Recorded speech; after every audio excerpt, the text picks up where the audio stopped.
Person ready? Call to order, and we'll start off with the Pledge of Allegiance. Pledge allegiance to the flag of the United States of America and to the republic for which it stands, one nation, under God, indivisible, with liberty and justice for all. And anybody who's going to present testimony today, if you'll remain standing, I'll swear everybody in at once.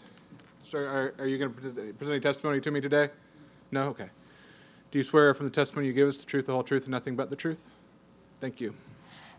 For the respondents in the audience, my name is Drew Smith. I'm the Code Enforcement Special Magistrate for the city.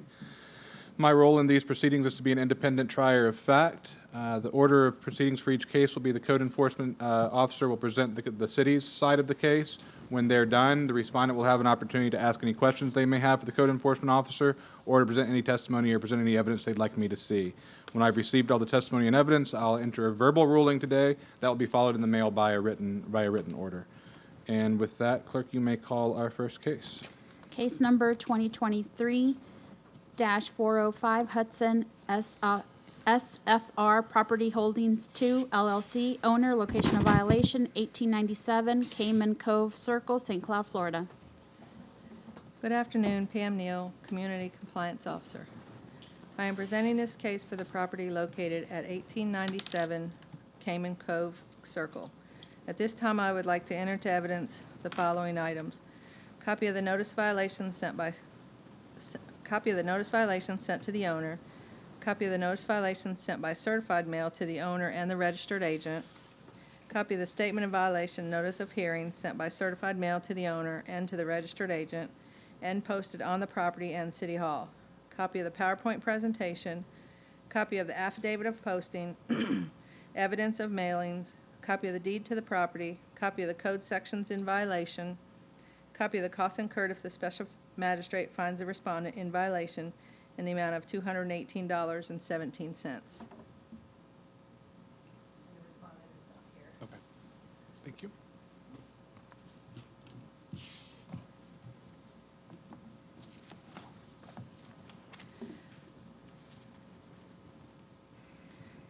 On May 15th, 2023, I noticed a tenant with no active landlord business tax receipt license at this location.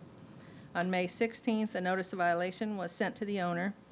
On June 1st, I checked and there was still no active landlord license. On June 1st, the notice of violation was sent by certified mail to the owner and the registered agent.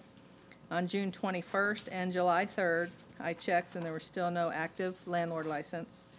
On February 13th, a notice of violation with the new date was sent to the owner and posted on the property and City Hall. An affidavit of posting was completed. On June 23rd, a statement of violation, notice of hearing, was sent by certified mail to the owner and posted on the property and City Hall. An affidavit of posting was completed, and I took one photo.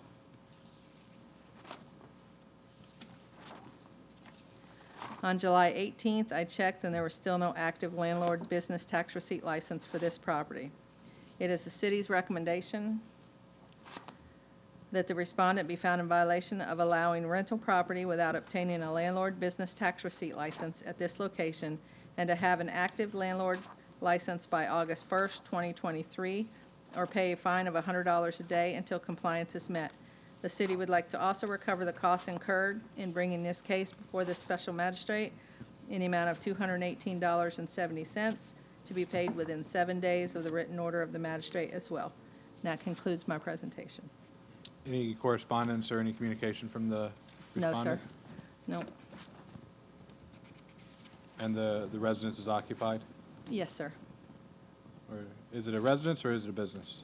No, it's a residential home. A single family, so that- Any communication with the occupant, with the tenant? No, sir. And then based on the evidence testimony received, I'll find in favor of the city, find that the respondent is in violation for allowing rental of the property without obtaining a business tax receipt and landlord license for the property. Order the respondent to cure the violation by August 1st, 2023. If the property is not brought into compliance by that date, a fine in the amount of $100 per day will run until compliance is met. Also order the respondent to pay the administrative costs incurred by the city in the amount of $218.70, which amount will be due within 7 days from the date of my written order. Thank you. Case number 2023-948, 1H6 Property Florida LP owner, location of violation 1729 Fulfillment Drive, Kissimmee, Florida. Good afternoon. Alex Miller, Community Compliance Officer for the City of St. Cloud. At this time, I would like to enter into evidence the following items: copy of the notice of violation sent by regular mail, copy of the notice of violation sent by certified mail, certified delivered, copy of the statement of violation and notice of hearing sent by certified mail, posted at the property and City Hall, copy of the PowerPoint presentation, affidavit of posting, evidence of mailings, copy of the code section in violation, copy of the deed to the property, and a copy of the cost incurred if the magistrate found the respondent in violation in the amount of $216.90, and the respondent is not here.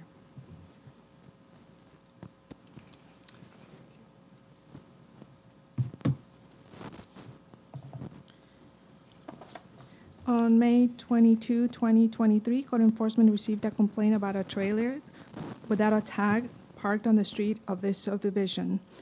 On May 23rd, I verified the complaint was valid and a red tag was placed on the trailer to be removed within 48 hours. Later the same day, I received a call from the owner of the trailer stating that the tag was stolen, but he will be replacing the tag the next day. I also verified that the property was a rental and there was no business tax receipt for a landlord license on record, and 2 photos were taken of the trailer. On May 25th, a reinspection was performed and verified that the trailer had a tag, and a notice of violation was sent by regular mail to the owner and agent to obtain a business tax receipt for a landlord license. On June 24th, a reinspection was performed and verified that the violation was not corrected. A notice of violation was sent by certified mail to the owner and agent to correct the violation. On July 5th, a reinspection was performed and verified that the license was not obtained and the property was still in violation. Statement of violation and notice of hearings was sent by certified mail to the owner and agent, posted the property in City Hall, an affidavit of posting was created, and 1 photo of the posting was taken. On July 14, and again today, I verified there was no landlord license on record. Today, I received an email from the owner of the property stating that they will be obtaining the license. It is the city's recommendation that the respondent be found in violation of allowing a business tax receipt for a landlord license to not be obtained by the time specified. The city will recommend that the respondent be given until August 1st, 2023, to obtain the license, or a fine in the amount of $100 a day be assessed until compliance is met.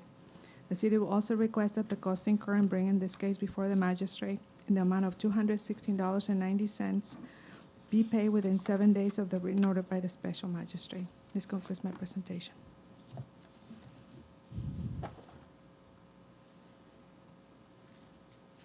Based on the evidence testimony received, find in favor of the city, find that the respondent is in violation for allowing the rental of the property without a business tax receipt and landlord license.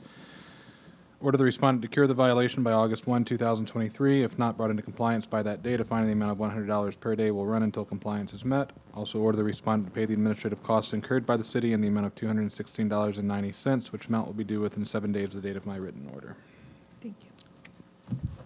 Case number 2023-1061, Carmen Lichtblock, owner, location of violation 701 Minnesota Avenue, St. Cloud, Florida. Good afternoon, April Bennett, Community Compliance Officer for the City of St. Cloud. I'm presenting this case for the property located at 701 Minnesota Avenue. At this time, I would like to enter into evidence the following items: copy of the notice of violation sent by certified mail and posted on the property in City Hall, copy of the statement of violation and notice of hearing sent by certified mail, posted on the property in City Hall, copy of the PowerPoint presentation, affidavit of postings, evidence of mailings, the code section in violation of, and a copy of the deed to the property, and a copy of the cost incurred if the magistrate finds the respondent in violation in the amount of $258.70.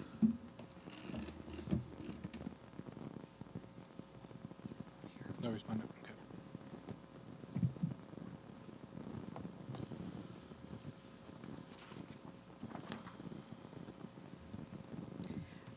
I just wanted to give a little history on this property at first. This is the first time this property is being presented to the magistrate. However, it has been written 8 times since January of 2020 for the same violations. On June 5th, All of the same or some of the same?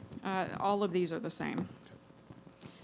On June 5th, during routine patrol, I observed an accumulation of scrap and miscellaneous items, high grass and weeds over a height of 8 inches, and an unsightly condition at this location.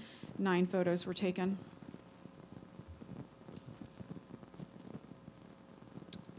As you go, can you go back one? As you're going through these photos, tell me what you want me to see in them. So these are vehicles that he has parked beside the property. They're going in the wrong direction of traffic, plus they're always full of scrap in the beds of the trucks. That one is parked on his property. Again, I think there's a better picture later on, but that one's also full of scrap and miscellaneous items. The vehicles themselves are properly registered. You're not making any, there's nothing about the vehicles, is there? Or have we Nothing just not about the gotten there vehicles, yet? no. Okay. That's in his side yard. He tears things apart there and does the scrapping.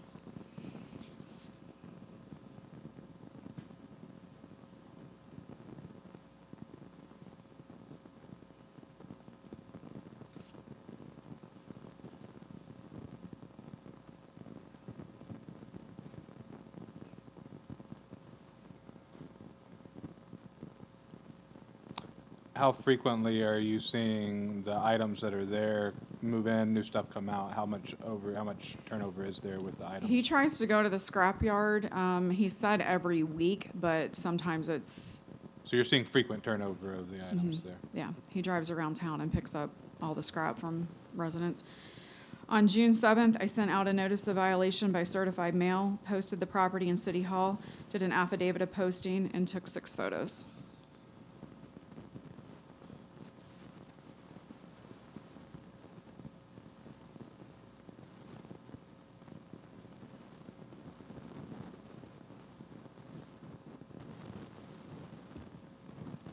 On June 15th, a reinspection was performed and the violations were not corrected.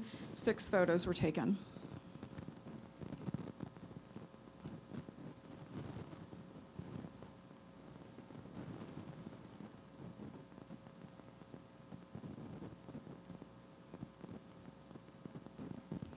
On June 29th, a reinspection was performed and the violations were not corrected. 2 photos were taken.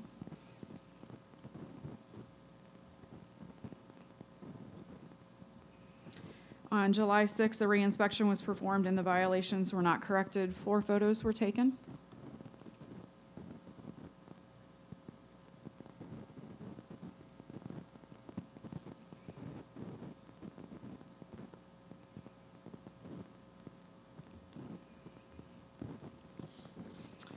Is the trailer lawful or not lawful in its current location? It's lawful, it's just the high grass and weeds that were around Okay. it. Okay.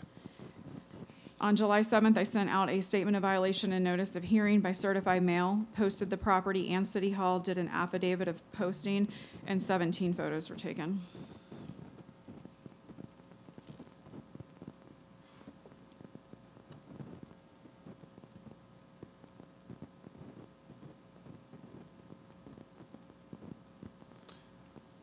Can you go back one? Another question for you. Is this high grass and weeds, or is it the shrubbery that you're also asking to be trimmed? No, it's just the high grass and weeds, so there's high grass and weeds like kind of mixed in there. I but kind of yeah, see it's it just around the edges. yeah. I see it there. I just want to make sure that the shrubbery wasn't a problem. No, sir. Okay.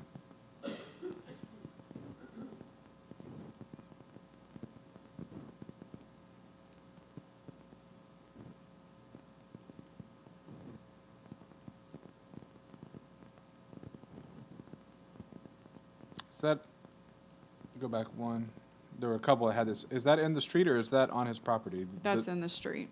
So you just unloaded in the street now? Okay.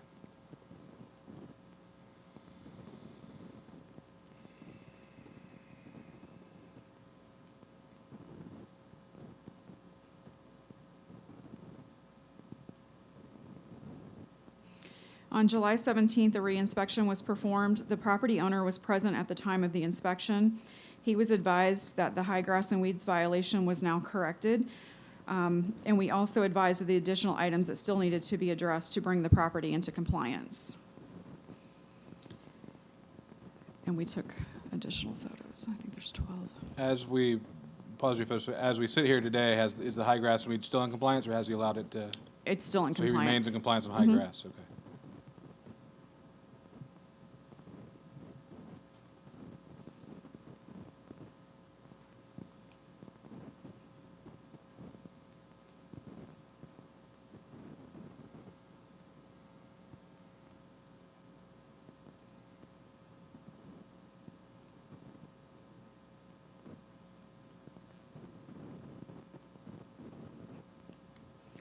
It is the city's recommendation that the respondent be found in violation of allowing the property to remain in an unsightly condition, having an accumulation of scrap and miscellaneous items, high grass and weeds, and a height over 8 inches, and operate a scrapping business from this location without proper licensing and not corrected by the time specified.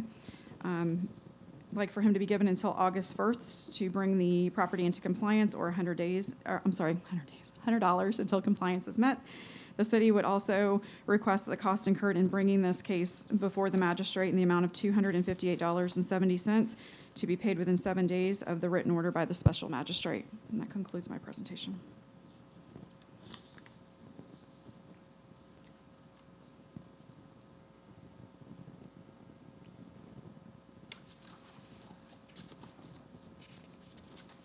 Sorry, I just wanted to go through, you had so many pictures, I was watching pictures, and I need to review some of the written stuff, too. And nobody's here on this case? No. Nobody? Okay.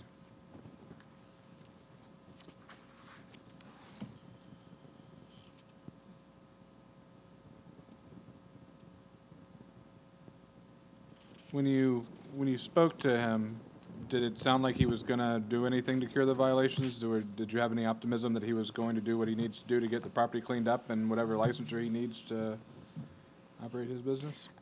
I think he understood what we were looking for to bring it into compliance. I don't know. Like I said, we've been close to taking it to the magistrate before, and he says he's going to keep the property in the condition that brings it into compliance, but then he goes right back to this, so. So in the past, he has cleaned up the property, it's just that it starts all over again. Correct.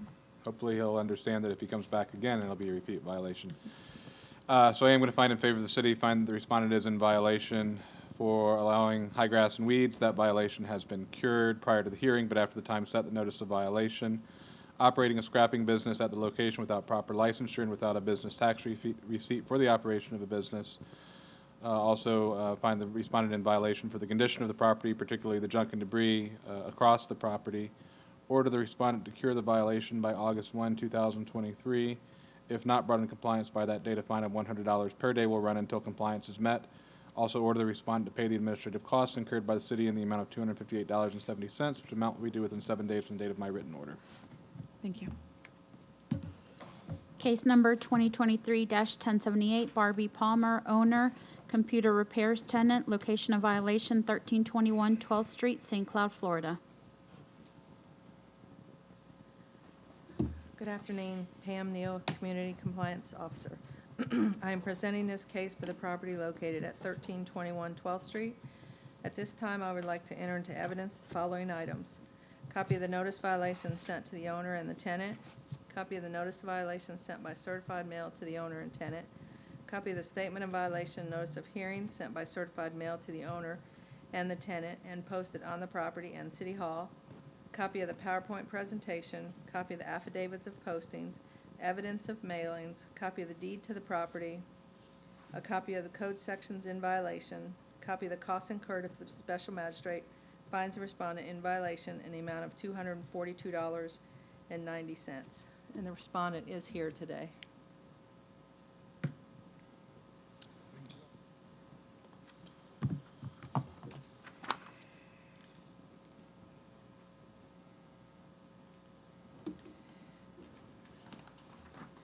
On June 6, 2023, I noticed the new business at this location with no active business tax receipt license or no active certificate of use license.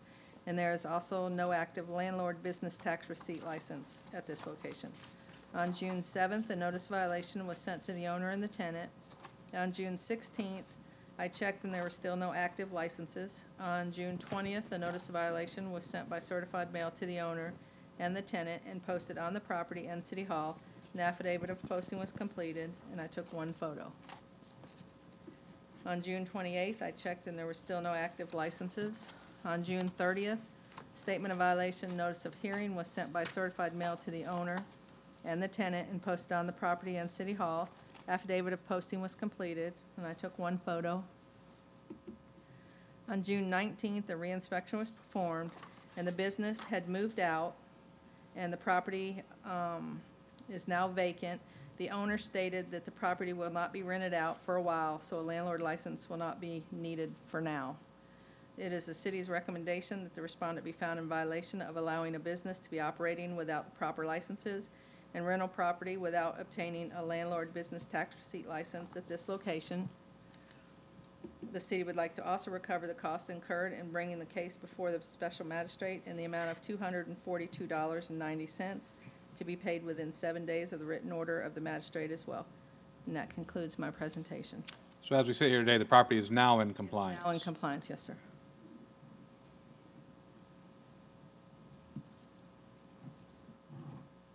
Okay, respondent?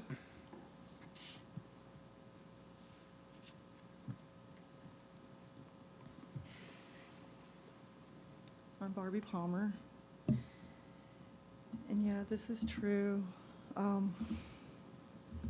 was out of town for a month, and prior to this, he was supposed to get his business license and everything in order. I'm no longer dealing with that individual. So I've shut the doors for everything for right now until I reorganize and do everything more proper. Okay. And so you understand when you do rent it out again, there's the business tax receipt that your tenant will need to get. You also need to get a landlord license through the city. Right. I didn't realize that. Understood. Yeah. No blame being cast. So the city has said that you're in compliance now, so my order will be that you were in violation, have cured the violation. There will be no fines assessed. But the city has asked to recover their costs. I think they're entitled to recover their costs given that there was a violation. That amount is $242.90. As you've heard, I typically order that to be paid within 7 days, but when a respondent is present, if you tell me there's a hardship in paying within 7 days, I will allow more time for that I'm payment gonna to be need some more made. time to pay that. How much time do you need to pay that? At least 30 days. Okay, at least, I'm fairly flexible. The city has been flexible with these, so I'm fairly flexible with these. I do appreciate that. I'm not gonna fight that, because this was wrong. This should not have gone this way. 60 days, So- should that be plenty to get Yeah, that paid? and Okay. I'll try to pay it before then. Understood, okay. So that's what my order will be. I do find that you were in violation, find that you've cured the violation, find that you are responsible for the administrative costs incurred by the city in the amount of $242.90. That amount will be due within 60 days from the date that I sign the written order that you'll receive. Okay, thank you. Anything else? No, just not happy being here. Understood. But I understand, Yes, ma'am. so. Okay, that's all. Well, thank you for coming. Thank you. Thank you. Unfinished business, none. New business, reduction of lien under 50,000. Case number 2022-1989, IFTPAR Holdings LLC, owner, location of violation 522 New York Avenue, St. Cloud, Florida. Can I see that? Afternoon, Mr. Manager. Jack Morganson for the City of St. Cloud. Mr. Chisholm is here. He is the gentleman who has entered into the agreement on this case for the reduction of fines, which was, agreement was entered into by the Assistant City Manager, Mr. Tomac. The accrued fine is $4,100 dating back to a case which was, goes back to the end of last year. The total fine accrued was $4,100. The parties have agreed to a $750 lump sum payment to be made within 30 days of your order if you are agreeable, in which case the matter would be resolved. And if payment not made within the designated time, that it would revert back to its original amount. Mr. Chisholm is here. He indicated he didn't really wish to participate, but that he wanted to see it through, so. Okay, no that's problem. the agreement. Based on the argument presented by the city and the agreement entered by the Assistant City Manager, I'll approve the reduction of fine in the amount of $750 contingent upon payment within 30 days. If not paid within that time, it will revert back to its original amount, and I will prepare a written order to that effect. Thank you, sir. Okay. Next scheduled meeting, August 16, 2023. Anything else from the city? Real quick, yes, the city will send out a notice of hearing for status hearing on the matter of City of St. Cloud Fernando Homes, which is up on appeal. That'll be going out. There was an order from May on the Hickory Tree Industrial case when the city was seeking an increased fine, and in your order, you had asked that if the matter hadn't been resolved, that it brought for status hearing. The parties are working towards that, and I'm not sure that we will notice that for a hearing in August. It may come later, just Okay. advising you of that. Understood, no problem. Thank you. Is that it? And we are adjourned.